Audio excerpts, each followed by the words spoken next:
Kamareddy MLA camp కార్యాలయం ముందు municipal contract కార్మికులు ధర్నాకు దిగారు.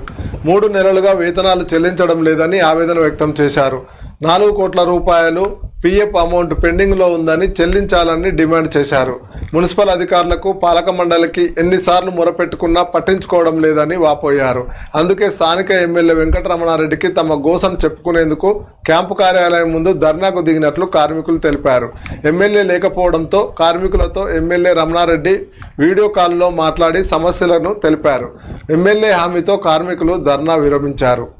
ఇబ్బంది పెట్టి పనులలో బంద్ పెట్టడం జరుగుతుంది. ఇటువంటి ఇప్పటికైనా మానుకోవాలా. ఎందుకంటే అధికారి అనేటువంటి అధికారి పని చేయాలా, కార్మికుల పని మేము చేస్తున్నాం కాబట్టి మాకు బాధ వస్తే ఎవరికి చెప్పుకోవాలని దిక్కు లేని స్థితిలో ఉంటే అధికారులు అద్దంటారు, చైర్మన్లు అద్దంటారు అని చెప్పి ఇబ్బందులు పెడుతున్నారు. మొన్న ఒక కార్మికురాలు కిరోసిన్ వేసుకొని అంటి పెట్టుకుంటే భయపడి పనులకు తీసుకున్నారు. అటువంటి పరిస్థితి దుస్థితి ఇప్పుడు ఈరోజు కామారెడ్డి మున్సిపల్లో జరుగుతుంది. అవినీతి అక్రమాలు జరుగుతున్నాయంటే రాష్ట్ర వ్యాప్తంగా ఎక్కడ లేని విధంగా కామారెడ్డి మున్సిపల్లో జరుగుతున్నాయి. జీతాలు రాకపోవడం, పిఎఫ్ రాకపోవడం, ఇలాంటి సమస్యలు సృష్టించి మాకే ఒక ఐక్యత లేకుండా చేసి చాలా ఇబ్బందులు చేస్తున్నారు.